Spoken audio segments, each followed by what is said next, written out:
So you are very welcome back to another video, and in today's one we're going to cover how to outperform 99% of e-commerce brands in 2025.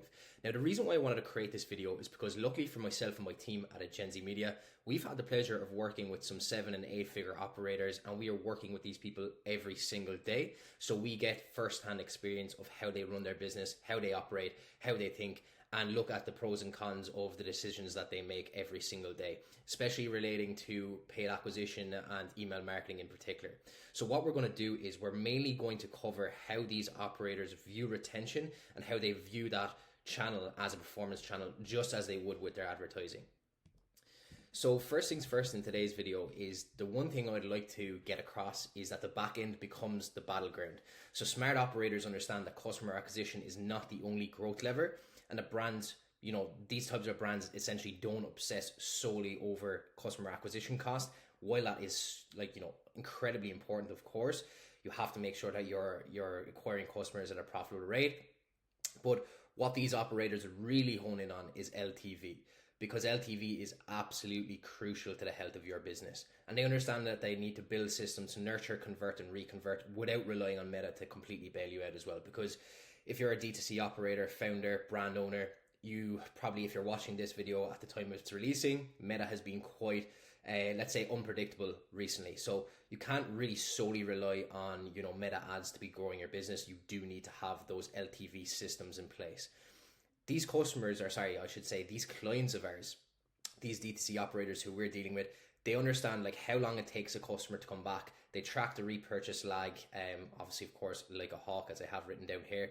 And they use Klaviyo, of course, to drive 30 to 50% of their total revenue consistently, not just when they run a discount. And the smart brand owners understand how to create offers, how to create emails, how to create marketing that obviously increases the perceived value of their product without completely slashing their margins. So that's incredibly important, because what I see day to day when I'm auditing brands is a lot of them will just default to discounting, which will of course cheapen the brand, and a lot of customers will just become offer blind eventually if you're sending out discount after discount after discount.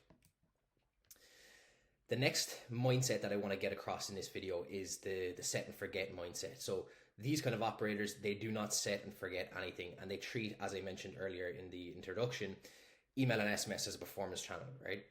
So you can basically imagine a scenario where if you had a paid ad, or you're running some paid media on Facebook or wherever that may be, Meta, Instagram, TikTok, if that ad was unperforming for a certain period of time, would you leave that ad currently, would you leave that running? The answer is probably not. So why would you do the same with, for example, your welcome series email or your abandoned checkout email or a post-purchase email? You see, the thing is that everyone else, what they do is they might set up a welcome flow, an abandoned checkout, a post-purchase, and leave them untouched for a certain period of time. I've seen some brands with flows not touched for over 12 months, which is absolutely criminal, to be honest, especially if your brand is doing, you're getting good volume through the store, you have good traffic going through your flows.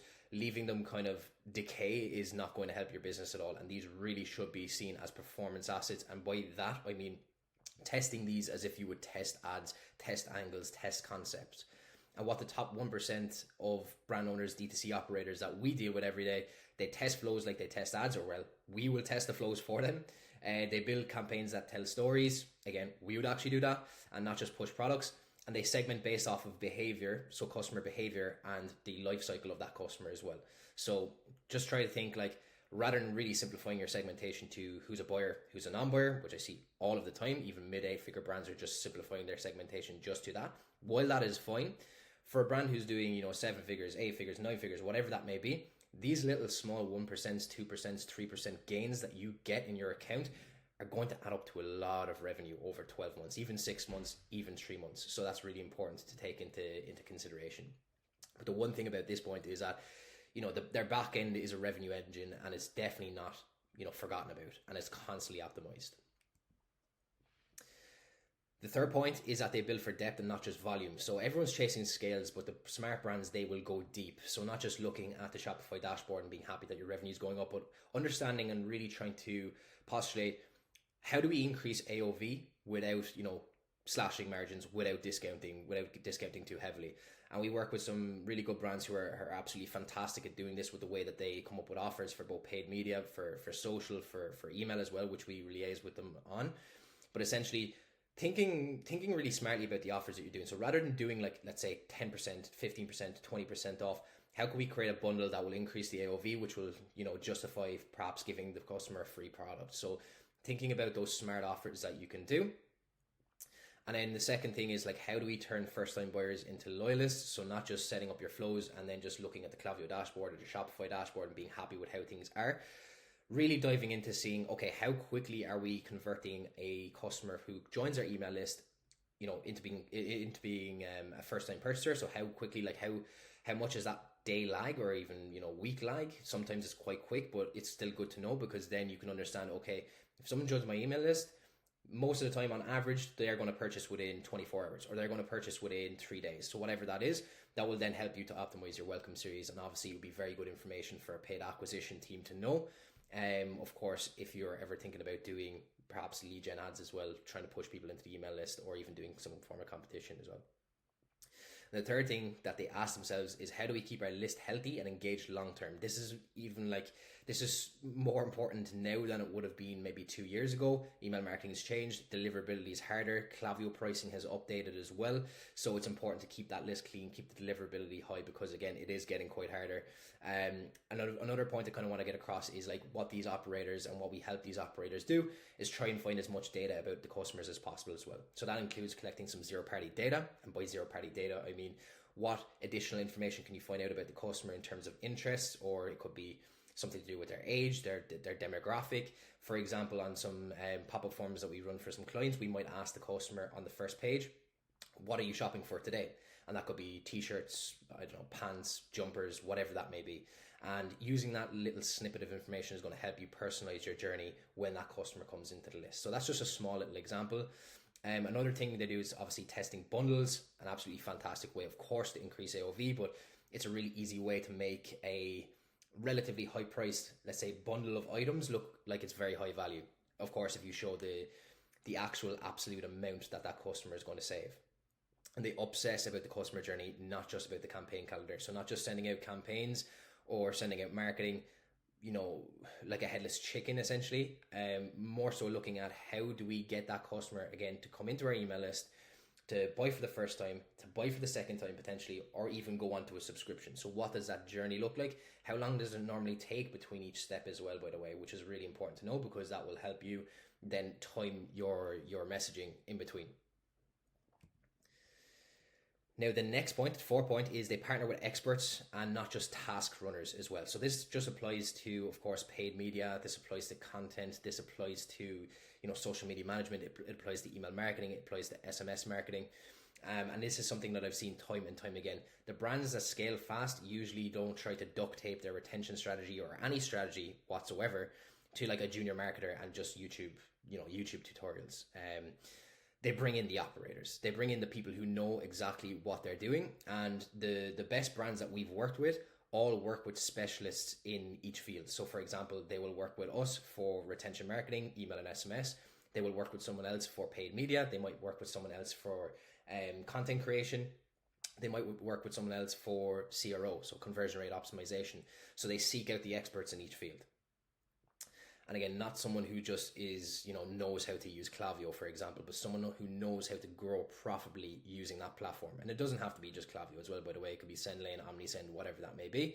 And that is the core difference between a top operator and a mediocre operator as well.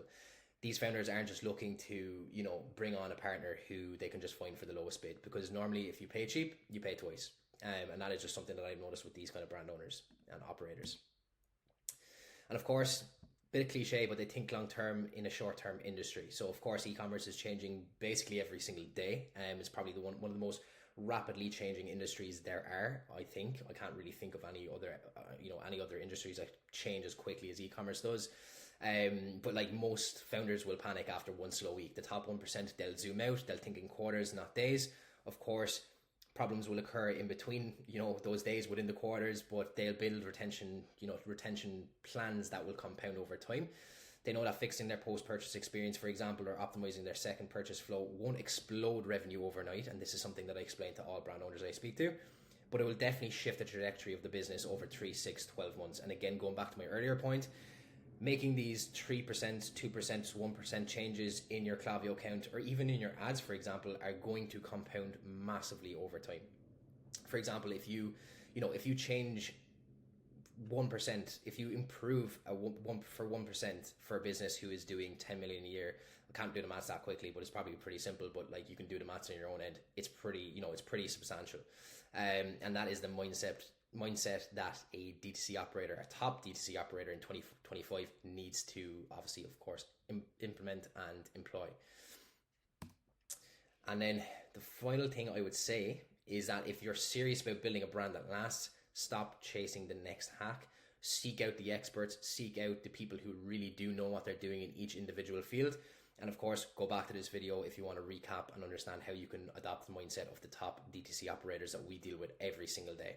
And of course, if you'd like to find a bit more out about how we provide retention marketing for top e-commerce brands in D2C, what you can do is you can actually book a free audit down below in the link in the description. If not, absolutely no problem.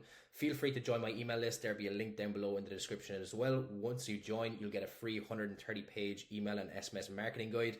It's pretty comprehensive. You might find it useful. Don't expect you to read it all in one go, but it might be a good resource for you and your team to use to help scale your brand profitably in 2025. I think that is all for today's video, and I will catch you on the next one.